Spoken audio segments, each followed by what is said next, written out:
오늘 본문 앞엔 오늘 본문에 앞서 우리가 어제 함께 나눴던 말씀 생각해 보면 이스라엘 주변의 6개 나라 족속에 대하여서 하나님께서 심판하신다 하시는 예언의 말씀이 기록되어 있는 것을 살펴보았습니다. 그 6개의 심판 예언에 이어 오늘 본문에는 2개의 심판 예언이 더 기록되고 있는데 그 대상이 누구냐? 바로 하나님의 택함 받은 백성인 남유다 왕국과 북이스라엘 왕국에 대한 하나님 심판의 예언이 있습니다. 먼저는 유다에 대한 하나님 심판의 예언 말씀인데요, 바로 4절과 5절인데 먼저 4절을 읽어보면 이렇습니다. 여호와께서 이와 같이 말씀하시되 유다의 서너 가지 죄로 말미암아 내가 그 벌을 돌이키지 아니하리니 어떤 죄일까? 이는 그들이 여호와의 율법을 멸시하며 그 율례를 지키지 아니하고 그의 조상들이 따라가던 거짓 것에 미혹되었습니다. 아멘. 여러분, 남유다 백성들, 유다가 지은 죄가 뭐라고 합니까? 하나님의 율법을 멸시한 것, 그리고 그 율례를 지키지 않은 것, 그리고 그들의 조상과 같이 거짓된 것에, 우상과 같은 거짓된 것에 미혹되어 끌려간 죄를 하나님께서 책망하고 계십니다. 자, 그럼 여러분, 이 4절의 말씀, 이 유다의 죄목을 가만히 보면 앞에 이스라엘 그 주변에 있었던 이방 나라, 이방 족속들과는 무슨 차이가 있는 것일까요? 확실한 차이가 하나 있습니다. 다른 이방 나라 족속들은 그들의 죄를 가만히 보면 사람과 사람에 대한 악행에 대하여 하나님이 말씀하셨습니다. 즉 도덕적인 윤리적인 죄에 대해서 책망하신 거예요. 예를 들어 사람들을 압박하고 사람들을 사로잡아다가 팔아넘기고 사람과 형제와의 계약을 지키지 않고 속이고 또 사람을 향하여서 분노하고 사람에 대하여서 잔혹하게 행하는 것과 같이 그 모든 죄악이 바로 사람과 사람 사이에 일어난 죄악들이에요. 그러나 방금 읽었었던 본문 4절 말씀에서 나오는 유다의 죄는 뭐라고 합니까? 하나님의 법을 멸시하고 하나님의 법을 지키지 않은 것, 하나님을 떠나 거짓된 것에 끌려간 죄를 하나님께서 말씀하고 계시죠. 뭘 말하는 겁니까? 여러분, 하나님께서 택하신 백성, 하나님이 택하신 백성, 그래서 하나님과 언약을 맺은 하나님의 거룩한 백성들에게 있어서 그 무엇보다 더 중요한 것은 다른 무엇이 아닌 바로 하나님과의 관계 문제가 우선이다라고 하는 것입니다. 하나님과의 관계가 깨지고 하나님을 배신한 죄에 대하여 지금 책망을 받게 된 유다인 것입니다. 여러분, 이 유다 백성들이 신앙적인 그런 영적인 하나님과의 관계에 있어서 신앙적인 죄만 지었을까요? 아닙니다. 다른 도덕적인 죄, 윤리적인 죄, 사회적인 죄, 사람에 대한 죄도 지었습니다. 그런데 하나님께서 뭘 먼저 말씀하시는 거냐면 너희가 하나님과의 관계, 즉 신앙적으로 영적으로 타락하고 범죄하고 나니 다른 도덕적인 것, 윤리적인 것, 사회적인 죄악들 그것 말할 필요도 없다. 당연히 신앙적으로 영적으로 하나님의 백성들이 하나님과의 관계에 문제가 생기고 빨간불이 들어오니 다른 삶의 것들은 당연히 그런 결과를 나타낼 것이 아니냐, 하나님 그렇게 말씀하고 계신 거예요. 여러분, 그렇습니다. 우리 예수 믿는 사람들, 하나님의 자녀된 성도들에게 있어서 하나님께서 가장 바라시고 하나님 주목하고 계신 것이 뭘까?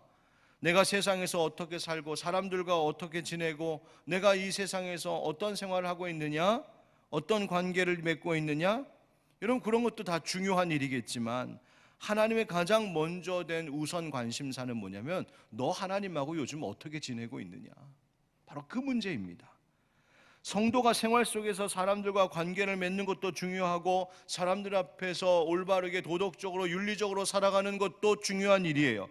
그러나 그 모든 것들의 기초가 하나님과의 관계에 있다는 것을 잊지 말아야 됩니다. 바로 거기서부터 모든 의로운 삶이 시작이 되는 겁니다.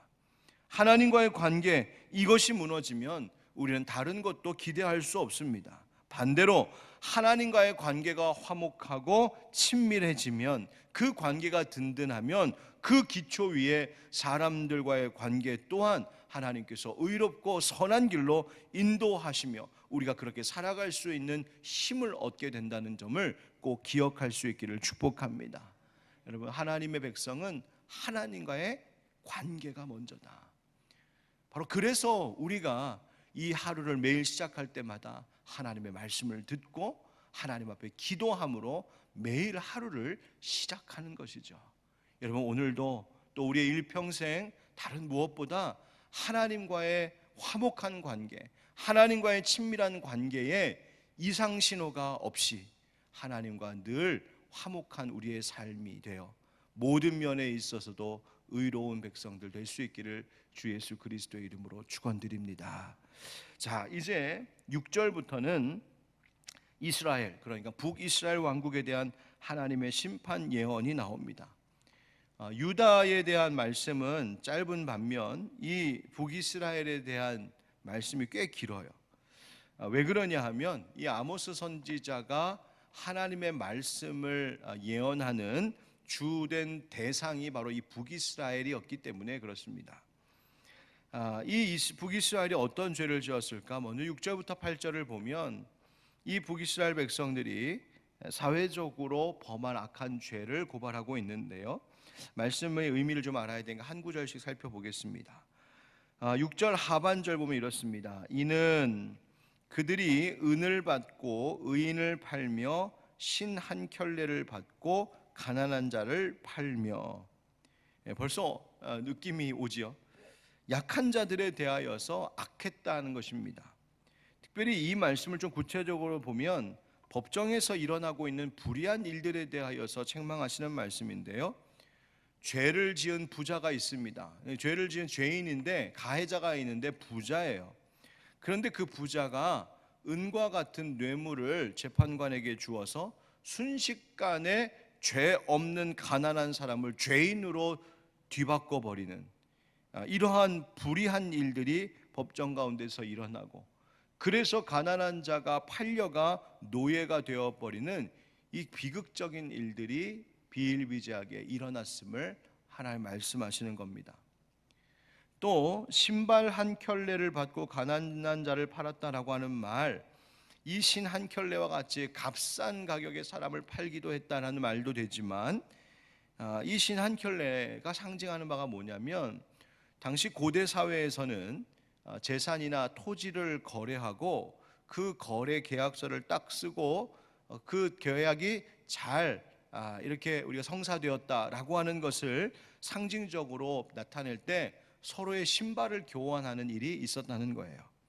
그러니까 이 신 한 켤레를 받고 가난한 자를 팔았다라고 하는 말은 바로 자신의 어떤 재산이나 땅을 받고, 그러니까 땅과 재산을 내가 받아 취하고 그것으로 가난한 자를 팔아 넘기는 일, 이 악한 일을 말하는 겁니다. 그러니까 이 힘없는 자들에 대하여 돈 있는 자들이 행한 그 악한 일에 대하여 하나님께서 책망하고 계신 겁니다.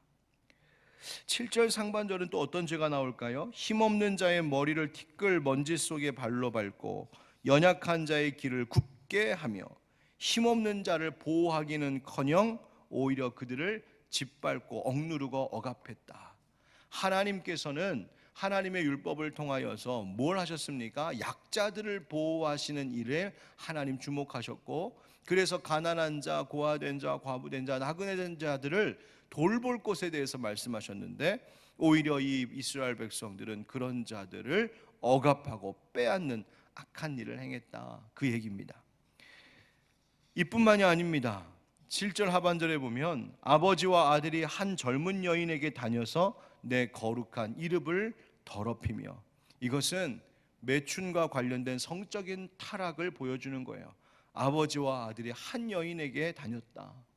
얼마나 그 당시가 성적으로도 무너져 있었는지, 악했는지를 말해주고 있어요. 8절 상반절, 모든 제단 옆에서 전당 잡은 옷 위에 누우며. 여러분, 전당 잡은 옷이라는 게 뭡니까? 빚진 자가 빚을 갚지 못하니까 그들의 옷이라도 빼앗고 그것을 입는 거예요. 그런데 그 빚을 진 자, 그 가난한 자의 것을 내가 빼앗아 입고는 그 옷을 입고 제단 앞에 서는 겁니다. 성전 앞에서 제사하고 온갖 우상들의 산당에 나타나는 거예요. 그리고 그 옷 위에 누웠다. 이 말은 그 옷 위에 누워서 그 이교도들, 그 우상을 섬기는 행위 가운데 이 성적인 행위들이 있었는데 그 성적인 범죄들을 저질렀다. 또 계속 이어진 말씀 보면 그들의 신전에서 벌금으로 얻은 포도주를 마십니다. 빼앗은 것 가지고 먹고 마시며 향락에 빠져 살아가는 부패한 모습에 대하여 하나님이 진노하고 계신 겁니다. 이게 이제 북이스라엘 백성들의 지었던 죄상이에요. 9절부터의 말씀을 또 보면 9절부터는 하나님께서 이스라엘 백성들에게 여러 가지 은혜를, 사랑을 베푸셨는데 그것을 다시 기억하게 함으로 북이스라엘이 어떤 죄를 지었는지를 깨닫게 하세요. 어떤 일 하셨을까? 말씀해 보니까 9절에 내가 아모리 사람을 그들 앞에서 멸하였으니 그 키는 백향목 높이와 같고 강하기는 상수리 나무 같으나 내가 그 위에 열매와 그 아래의 뿌리를 진멸하였느니라. 하나님께서 하나님의 백성들이 가는 길을 가로막고 있는 적들을 물리쳐 주셨다. 문제들을 해결해 주셨다. 하나님 은혜 베풀어 주셨어요. 또 하나님 어떤 은혜 베풀어 주셨냐면 10절에 보면 광야에서 그 백성들을 인도하시고 약속의 땅을 마침내 주셨음을 말하고 있어요. 내가 너희를 애굽 땅에서 이끌어내어 40년 동안 광야에서 인도하고 결국 그 땅을 차지하게 하고 그 광야를 인도하시며 보호하시며 그들에게 필요한 먹을 것도 주시고 안전하게 하셨어요. 뿐만 아니라 11절에 보니까 하나님께서 이스라엘 백성들에게 영적인 공급도 주셨다라고 말씀하고 계시죠. 뭡니까? 너희 아들 중에서 선지자를, 너희 청년 중에서 나시린을 일으켰나니, 이게 뭐냐면 하나님께서 하나님의 거룩한 사람들을 세우셔서 그들을 통하여 그 땅을 다스리게 하고 그들로 하나님의 말씀을 전하게 하셨어요. 하나님 말씀을 듣게 하셨어요. 영적인 공급을 갖게 하셨다는 거예요. 그런데 이와 같이 하나님께서 이스라엘 백성들을 사랑하시고 은혜 베풀어 주셨는데 정작 이스라엘 백성들은 어떻게 했습니까? 하나님께서 물리치신 그 적들, 그 원수들이 섬겼던 우상들을 오히려 데리고 와서 그것을 섬기고 우상 섬기는 악한 죄에 저질렀습니다. 하나님께서 광야에서 은혜 베풀어 주셨는데 그 베풀어 주신 은혜는 다 잊어버리고 이제 좀 살만하다고 헛된 우상들 쫓아다니고 세상 쾌락과 향락 가운데 빠져 살았어요. 하나님께서 보내어 듣게 하신 말씀이 있었는데 오히려 그 선지자들을 핍박하고 유혹하고 하나님의 말씀을 전하지 못하게 하며 하나님의 말씀을 들으려 하지 않았습니다. 이것이 바로 이스라엘 백성들의 죄악이었어요. 그래서 하나님이 13절부터 16절까지의 말씀에 하나님이 심판하시겠다. 그 심판이 어떤 심판인가 보았더니 스스로 자기 목숨을 구할 수 없는 심판, 그러니까 피할 수도 없고 도망칠 수도 없는 확실한 심판을 하나님께서 내리시겠다 하는 약속, 이 예언의 말씀이 바로 오늘 아모스 2장의 말씀입니다. 여러분, 이 말씀 속에서 우리는 어떤 깨달음을 얻고 어떤 기도의 제목을 갖고 오늘 우리가 함께 기도해야 될까요? 먼저는 앞서 말씀드린 것처럼 예수 그리스도를 믿는 믿음으로 하나님의 백성된 우리들은 다른 어떤 것보다 하나님과의 관계를 올바르게 세워나가는 것이 가장 우선임을 잊지 말아야겠습니다. 하나님, 내가 하나님과 잘 지내게 해주십시오. 내가 세상 사람들과 잘 지내는 것도 좋고 세상에서 선한 일 하는 것도 다 좋지만 하나님, 그 모든 것의 기초가 하나님과의 화목한 관계로부터 시작되는 것 되게 해달라고 함께 기도하기 바랍니다. 또 한 가지, 여러분, 오늘 우리가 살고 있는 이 사회, 이 나라, 이 대한민국, 이 시대의 모습이 오늘 성경에서 고발하고 있는 옛 이스라엘의 모습과는 같지 않은지 우리가 생각해 보게 됩니다.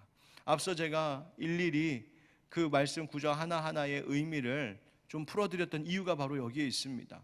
여러분, 그 말씀을 들으면서 어디서 많이 듣던 이야기인데, 어디서 많이 보던 모습인데 하는 생각 들지 않으셨습니까?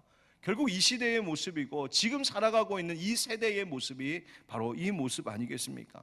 약자들을 억압하고 사회적으로 단합하고 성적인 타락과 윤리적인 온갖 부패함들이 있는 바로 그 모습이죠. 우리가 이것에 대해서 회개해야겠습니다. 나를 포함하여 우리의 가족들이, 교회가, 이 나라, 이 백성들이 오늘 이스라엘의 백성들과 같이 하나님 앞에서 범죄한 것 있거든 하나님 용서하시고 예수 보혈로 씻어 주시옵소서.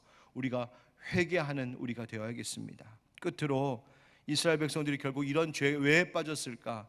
바로 하나님의 베풀어 주신 은혜를 잊어버렸기 때문 아니겠습니까?